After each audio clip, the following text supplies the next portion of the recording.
Bonjour à toutes et à tous et bienvenue sur le mythique Super Speedway de Daytona pour suivre dans les conditions du direct les 11 derniers tours de cette course qui s'est déroulée il y a quelques jours. Une course en nocturne toujours très passionnante à suivre.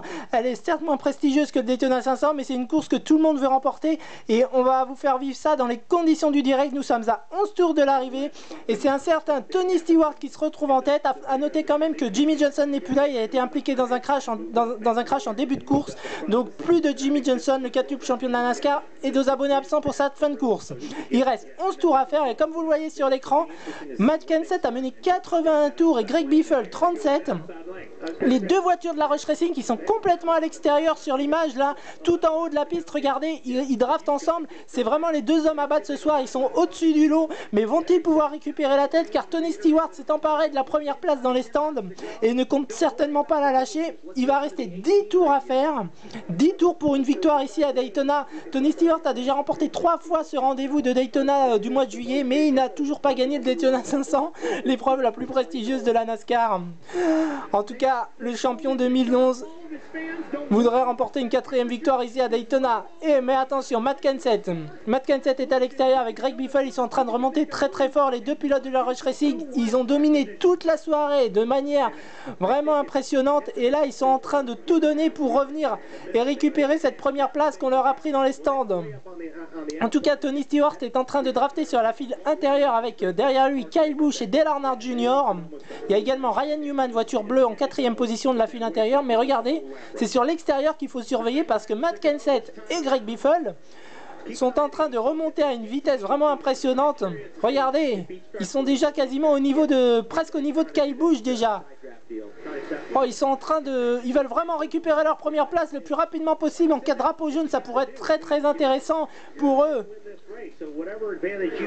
Matt Kenseth et Greg Biffle, oh là là, ils sont beaucoup trop rapides. Regardez sur l'extérieur, ils sont en train d'aller chercher Stewart tout simplement. Voilà, c'est fait. Matt Kenseth qui redevient leader à 8 tours de l'arrivée quasiment. Et attention, ça chasse quand même derrière dans tous les sens. Tout le monde essaye de se frayer un chemin, ça commence vraiment à être chaud. Autant le début de course a été fluide, autant là on est dans les 10 derniers tours et ça chasse dans tous les sens. Oh attention, Denny Hamlin qui a fait un écart dans le peloton et ça, il revient sur la piste et derrière c'est le crash. Oh là là, quel crash, attention. Ouh là là là là, beaucoup de voitures impliquées, c'est un vrai carnage. C'est un vrai carnage auquel on assiste là à 8 tours de l'arrivée. Le fameux Big One tant redouté est arrivé malheureusement. Juan Pablo Montoya est impliqué, voiture numéro 42. Oh, beaucoup de voitures impliquées d'une façon ou d'une autre.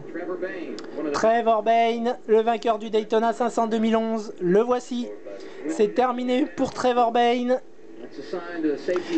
On va voir combien de pilotes sont impliqués, mais il m'a semblé quand même voir beaucoup de voitures en travers, dans l'herbe, dans le mur. Ça s'est empilé derrière certainement. Regardez Montoya, voiture arrière complètement détruite. Et Clint Bowyer qu'on n'avait pas vu. Clint Bowyer, moteur cassé. Aïe aïe aïe, il est dans le top 10 du général.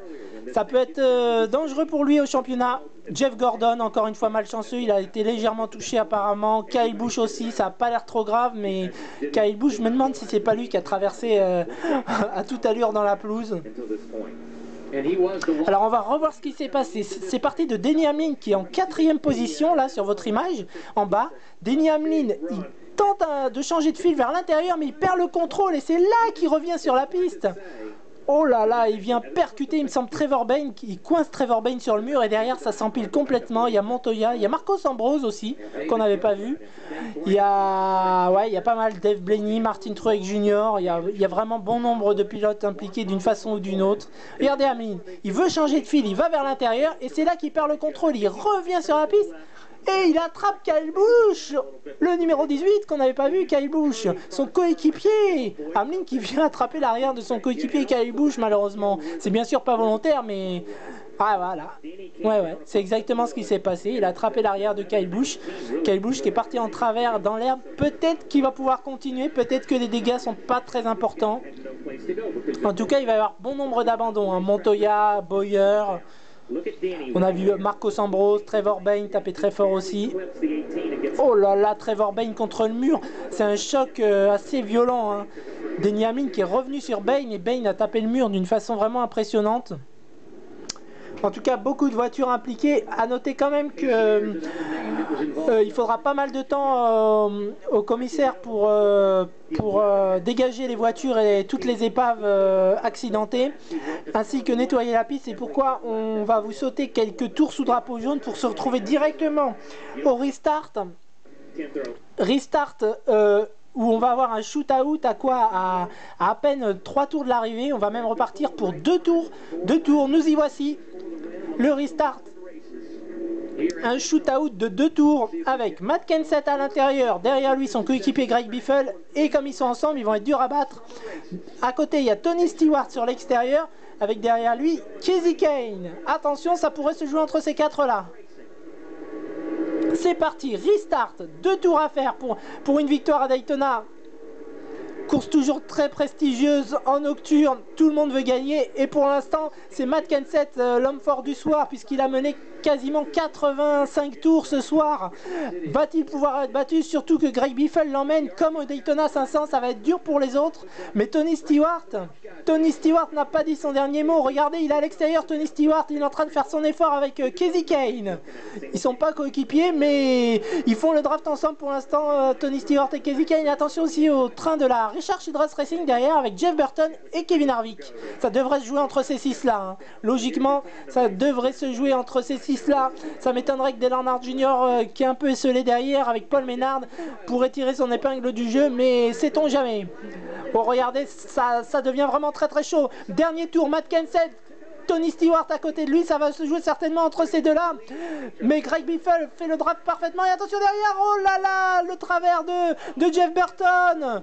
Jeff Burton qui est parti en travers et qui s'est récupéré d'extrême justesse. Et pendant ce temps-là, regardez ça, c'est Tony Stewart qui s'est rabattu devant Kenseth. Il est passé Stewart. Et il est peut-être en train d'aller directement chercher sa 4e victoire à Daytona. Tony Stewart qui a fait le plus dur, et regardez derrière, ça revient très fort. Kevin Harvick qui revient sur Greg Biffle. Kevin Harvick à l'intérieur et ça touche avec Biffle et c'est le crash. Oh, nouveau Big One incroyable à quelques centaines de mètres de la ligne. Dale Earnhardt Jr., Kevin Harvick sont impliqués et Tony Stewart qui s'en va remporter sa 4e victoire à Daytona sous un déluge de feux d'artifice. Tony Stewart qui se remporte sa 4e victoire à Daytona. Kevin Harvick qui termine en morceaux dans le mur. On l'avait vu, c'est lui qui a touché Greg Biffle ou c'est Greg Biffle qui s'est rabattu. Il faudrait revoir les images. Mais en tout cas, il y a eu un Big One absolument monumental sur la ligne d'arrivée quasiment.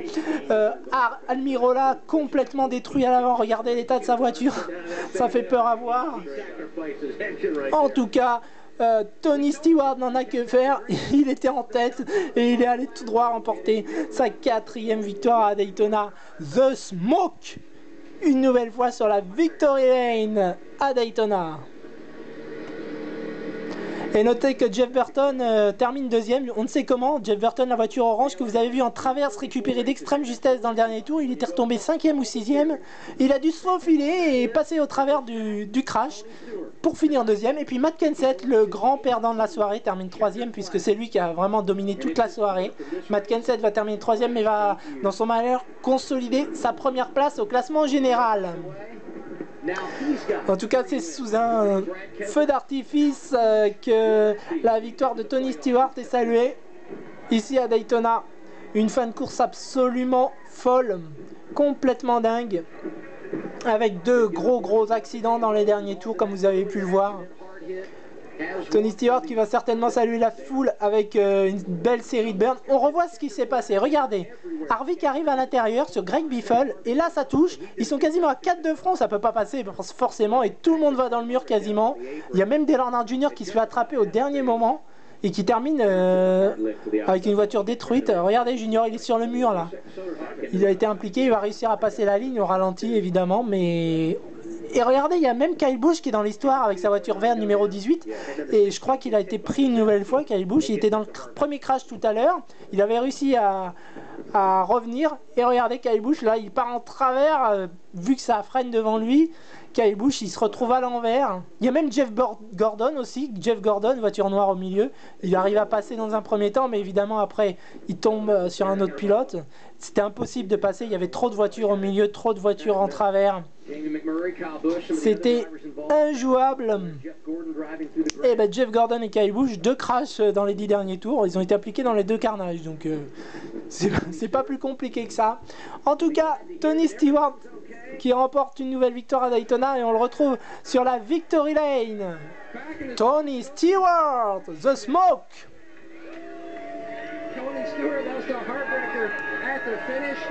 Voilà, confirmé, 4e victoire pour le pilote de l'Indiana. 4e victoire lors de cette course de Daytona du mois de juillet. Il lui manque plus que le Daytona 500 à Tony Stewart et ce sera parfait. Il en revient pas, ça a été une course complètement dingue. Il a réussi à passer au travers de tous les problèmes et puis en fin de course il a réussi à dépasser Matt Kenseth et puis après il voulait plus lâcher la première place et ça a marché. Et, en tout cas il est ravi, Tony Stewart. Voilà, on laisse Tony Stewart s'exprimer un peu. On va faire un point avant de se quitter sur le classement général. Midsummer Classic, the Coke Zero. Racing, you know. Voilà, après l'interview de Matt Kenseth, donc on se retrouve pour faire un point sur le classement général. Matt Kenseth, toujours leader, malgré qu'il a raté la victoire ce soir. Vous voyez, ça c'est les points d'avance sur le 11e. Donc Matt Kenseth, Dale Earnhardt Jr., Greg Biffle, Jimmy Johnson, ils sont tranquilles. Tony Stewart aussi, il a 3 victoires, tout comme Keselowski. Par contre, attention à Kevin Harvick et Martin Truex Jr. Ils n'ont pas de victoire, ils sont qualifiés pour l'instant, mais attention, attention. Et Bowyer, lui, a 32 points d'avance sur le 11e. Ça va, 32 points, mais faut quand même pas s'endormir en route. Il reste 8 courses avant le début des playoffs.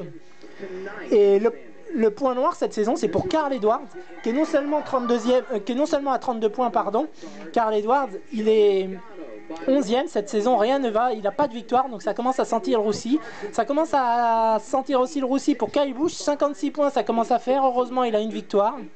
Puis Kasey Kahne, une victoire, et Jeff Gordon n'a pas de victoire. Ça va être difficile pour eux d'intégrer les playoffs. Alors qu'on voit Dale Earnhardt Jr. en interview.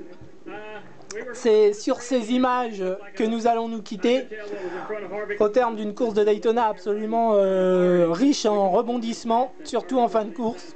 On a assisté à de beaux carnages. Regardez Dale Earnhardt Jr. sur le replay qui a essayé de passer au travers des miles.